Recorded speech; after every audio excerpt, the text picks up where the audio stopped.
through a security system here.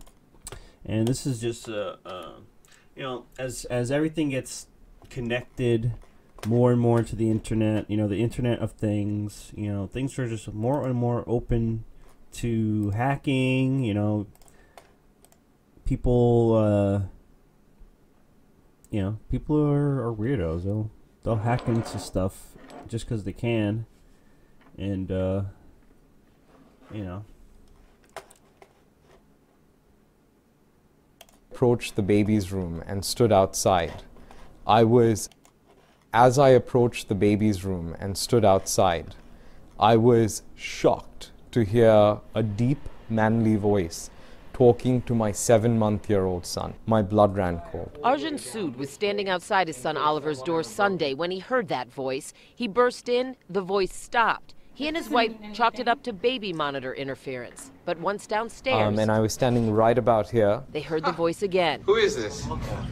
An unseen intruder talking to them through their Nest security camera, using obscenities, including the N-word. asking me, you know, why I'm looking at him, because he saw obviously that I was looking back, and continuing to taunt me. It was terrifying. Sood says once his shock subsided, he composed himself enough to record part of the ominous exchange. What's that? Sood believes the hacker also turned their upstairs thermostat to 90 degrees, noticing that the same night. A potential danger to their baby. And then they mess with our thermostat.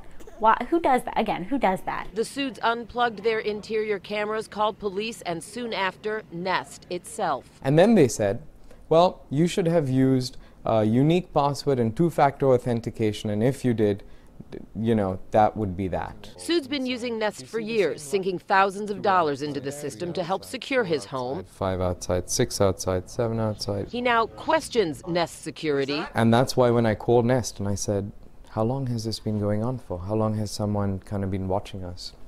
We don't know. We can't tell you. We don't have the logs. Extremely disturbing, he says, considering there are cameras all over their home, with no indication.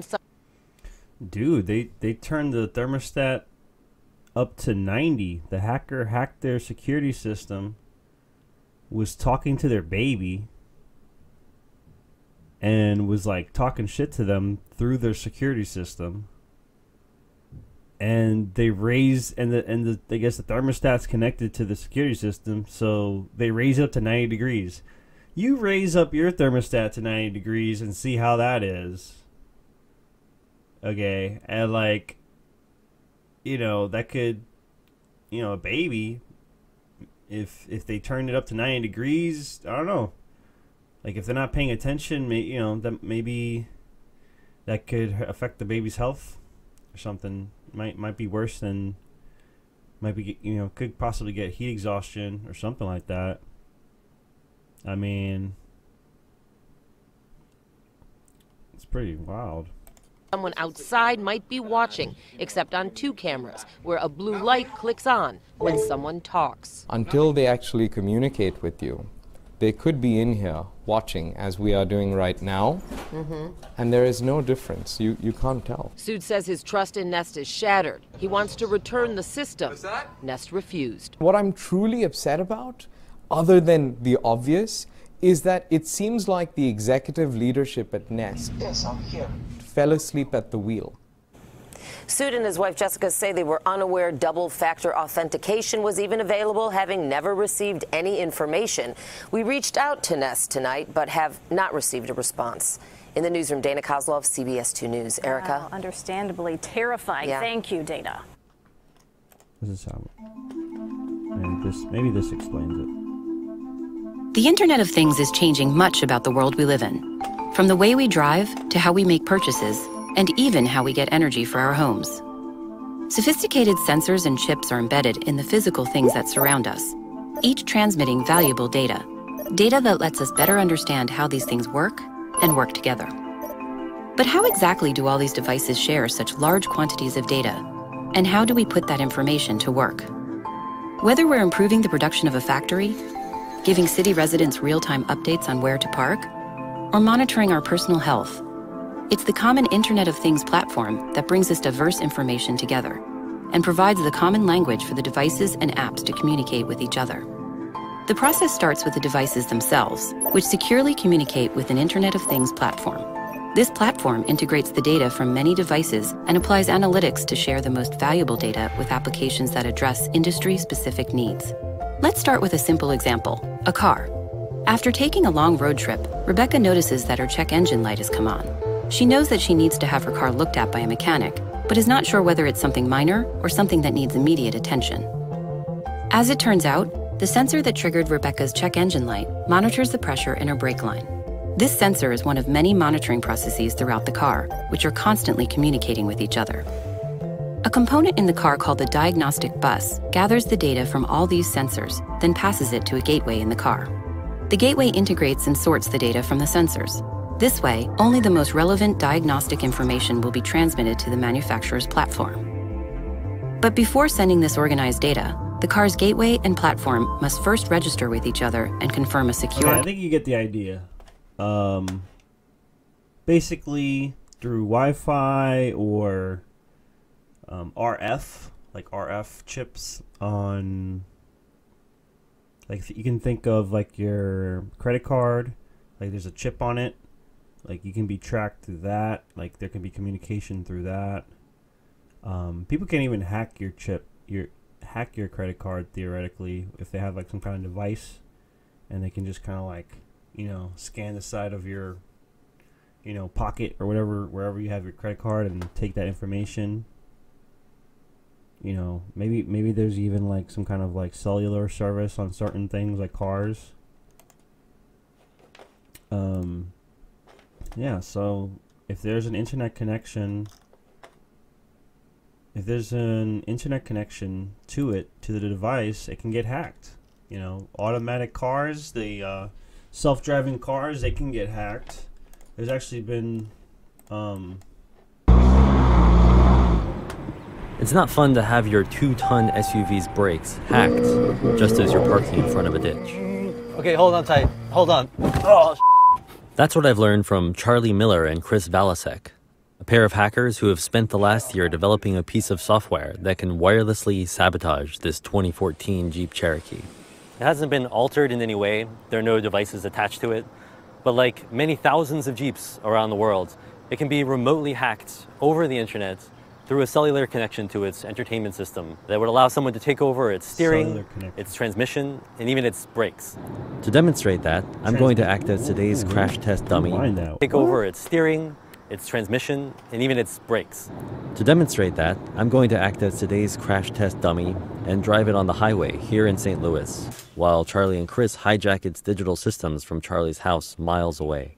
They wouldn't tell me what they had planned, but they assured me that it wouldn't be anything life-threatening. Remember, Andy, no matter what happens, don't panic. It's not the first time I've driven a car while it's being attacked by these two hackers. But in 2013, they were in the back seat, and their laptops were wired into the vehicle through a port in its dashboard. Now they're sending the same sort of attacks remotely, and I have no idea what they might do.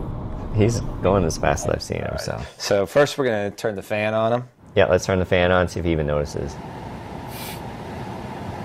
All right, something just turned on, all the fans and AC and stuff. I didn't do that. The trick started small. Oh my God.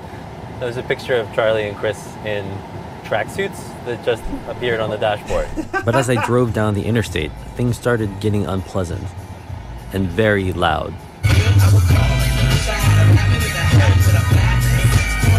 Perfect. I can't turn it down. Can't turn it down. And now the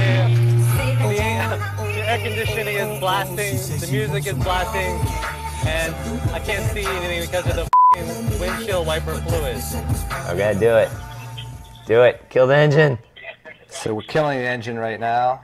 It says park sense. Actually can't accelerate. I stomped on the gas, but the Jeep slowed to a crawl.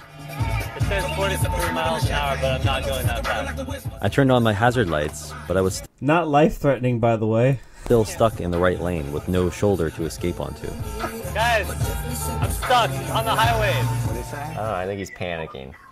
He's not gonna be able to hear us with that radio. It's so loud. Guys, I need the accelerator to work again. The accelerator will work. It won't work. You're doomed. Seriously, it's dangerous. I need to move. You gotta turn the car off. Okay. Now you should be good to go. Semi drove by. All right, I'm gonna pull over because I have PTSD. Charlie and Chris have only tested the full range. Well, the point is that all the new cars are going to be like this. All the new cars have, the satellite radio already built in, or all this computer. Like as newer cars come out, they're more technologically advanced. They rely more on computers. They're more complex. My mom just recently bought a 2019 Subaru, and it's just like that. It has like a display. It's got, you could connect Bluetooth. You can, and it has a cellular device, like a cell phone. It can make a call, like for, you could, like let's say you have OnStar or something like that, like for driver assistance, or even just to get satellite radio, you need that cellular signal, because you're moving around. You can't. It's not like you could use Wi-Fi, but the same thing could be done over Wi-Fi as well. If there's some kind of connection to the internet, someone can hack into it. If there's some kind of signal, and then I don't know, they make these cars where the entertainment system is linked up to the same computer as the steering and the other stuff. And the thing is, they add extra technology to those things too, like the steering assist. There's like steering assistance, like if the car detects you moving outside of a lane, like it'll move you into the lane or something like that. Like, so whether we like it or not, a lot of automated technological stuff is getting put into our cars and whatever. And for example, TVs. It's hard to find a TV that's not a smart TV anymore. You know what I'm saying? You gotta get like a specific brand or get a big ass monitor if you want a display to use as a TV.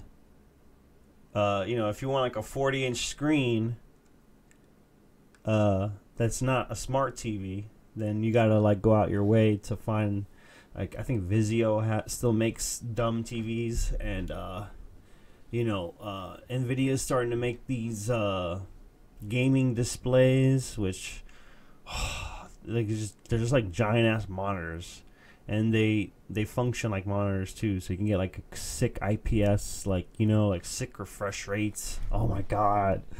Ooh, I want one so bad.